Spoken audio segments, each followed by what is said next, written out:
Hello YouTube viewers, welcome to my channel, Jackson's Journal. My name is Matthew Jackson.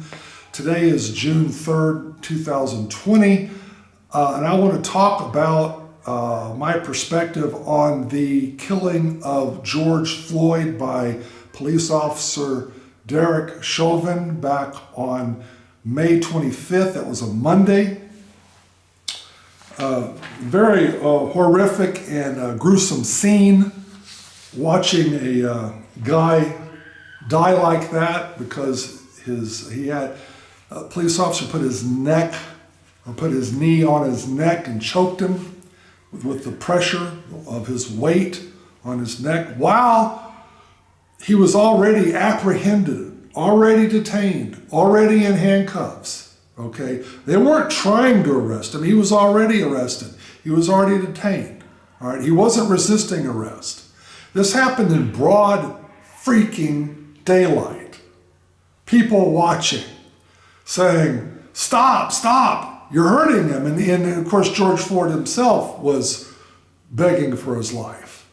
And there were three other cops standing around watching it happen. They did nothing to stop it. That's another travesty in and of itself, because if you're not stopping something that's happening, an injustice, you're part of it. At any rate, I used to be a quality manager back in the day. And one of the things I had to do as a quality manager is I had to investigate problems, non-conformances. And one of the things I had to do in my investigation is I had to determine the root cause of the problem. So when a problem occurred, you have to find out what the root cause is. And sometimes in order to find the root cause, you have to ask the 5 whys. They got the 5 whys. Well, why did this happen? Well, because that happened. Okay, well, why did that happen? Well, because that happened. Well, why did that happen? Because that happened. Well, usually when you get to the 4th or 5th why, you find out the root cause of the problem. The problem is, in this situation, we're not talking about the root cause. We're not talking about the 300-pound gorilla that's sitting in the middle of the room. I hear people, when I watch the news and the talking heads and the pundits, and when I read the posts on social media, people are talking about the 30-pound monkey in the corner of the room and are ignoring the gorilla, the 300-pound gorilla in the middle of the room. Your root cause is that big 300-pound gorilla that nobody wants to talk about. Well, not here. On my YouTube channel, on this video, I'm going to talk about that 300-pound gorilla that no one wants to talk about. Now, first of all, let's take a look at Derek Chauvin's record as a Minneapolis police officer. This information came from John Elder, who's the police spokesman for the Minneapolis Police Department. Elder, in 2011, was put on administrative leave for an inappropriate police shooting of an American Indian, Leroy Martinez. In 2008, he shot Ira Latrell Tolez, a 21-year-old unarmed black man. He was also involved in killing Wayne Reyes, a Latino man with 16 bullets. They didn't identify a year when that happened. In 2005, he was involved in a car chase causing the death of 3 people. 3 people, we don't know the race of those people. He had 12 police brutality complaints against him in the Minneapolis Office of Police Conduct Complaint Database, with all of them being classified as closed, non-public, or no discipline. Now, even a good cop that's been on the force for 10 plus years, will usually have maybe 1 or 2, maybe 3, small amount. But This guy had 12. I read another article where it was 18. Okay, so now this begs the question, why was Officer Derek Chauvin even permitted to wear a badge and carry a gun and be out on the streets of Minneapolis? You've got to ask that question. How did he get there? That's what people should be talking about on social media. That's what people should be talking about in the news and the commentaries.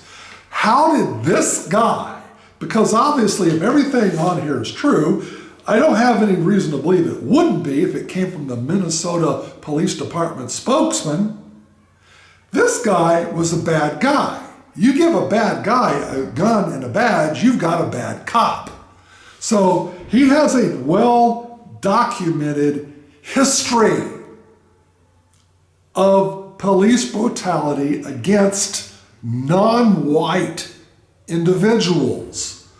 They knew this. Why was he out on the street? Now, here's some more facts I want to share with you. Minnesota, the state of Minnesota, is a blue state, democratically controlled state. The governor and lieutenant governor are Democrats. The mayor of Minneapolis, Jacob Frey, is a Democrat. The city council has 13 seats. 12 of those seats are occupied by Democrats. One of those seats is occupied by a Green Party. There are no Republicans running that city. The police chief, Madaria Rondono, is a black and Hispanic person. He identifies both as black and Hispanic. Was appointed by a Democrat mayor. Minnesota's governor, I already told you, lieutenant governor, the governor is Tim Walz, lieutenant governor is Peggy Flanagan, both are Democrats. And of course the two, here's a doozy. You know that Congresswoman Ilhan Omar, the Muslim woman that's an immigrant from Somalia? Minneapolis is in her district. She represents that city in Congress, in the U.S. Congress. Both of the senators, the United States senators, Amy Klobuchar is one of them. I forgot who the other is. It's not on the top of my head. Are both Democrats. Minneapolis is a sanctuary city.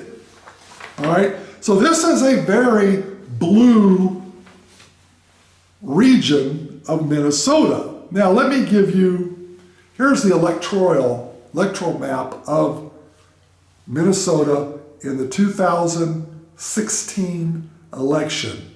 Hillary Clinton won this state, 10 electoral votes, by 1.5 percentage points. See this bluest dot right here? Uh-oh. Yeah. See that bluest dot right there? That's Hennepin County. Okay? Let me blow it up for you. That's Hennepin County right there. That big blue dot. That's the area we're talking about. Okay? The Republicans do not run the show in this place. This is not the Deep South.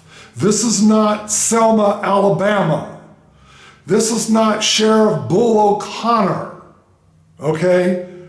This is up north in a blue, liberal, Democrat state. Now you ask me, well, gee, Matthew, why are you making this political? You know why I'm making this political? Because it's the liberal Democrats. Those guys are the ones who've been doing the virtue casting on race.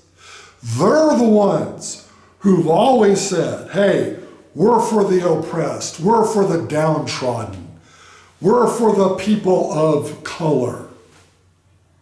Okay? They're the ones that pride themselves in being for blacks. They are the first to play the race card and accuse conservative Republicans of being racist. It's them. They do this. So let me ask you something here.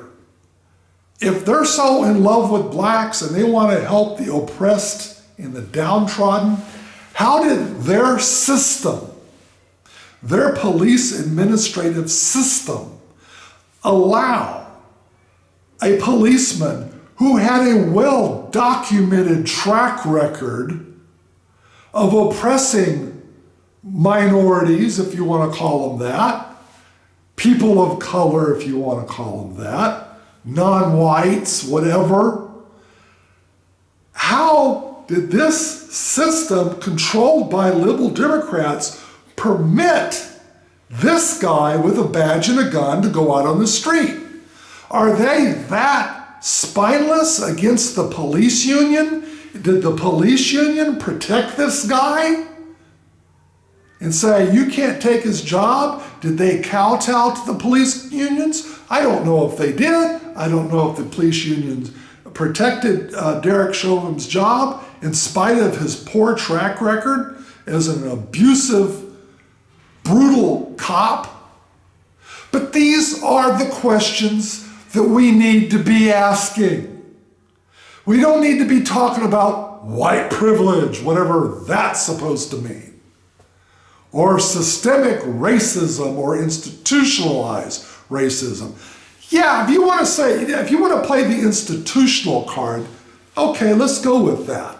Eric Chauvin was institutionally allowed to be a policeman after they knew that he had a very poor track record. This George Floyd incident wasn't his first rodeo.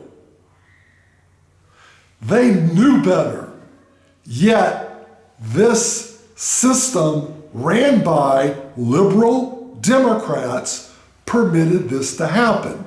So if you want to have a dialogue and get to the root, get to the brass tacks of what happened with George Floyd, let's talk about the breakdown in the system, in the administrative system of the police department. That's what we need to be discussing. So that is my take on the George Floyd incident. Thank you for watching. Please feel free to subscribe to my channel. Click the notification bell just to the right of the subscribe button. If you like my videos, if you like this video, give me a thumbs up. For you liberal Democrats, if you don't like it, you're free to give me a thumbs down, and I'll wear your thumbs down with a badge of honor. Thank you for watching. God bless.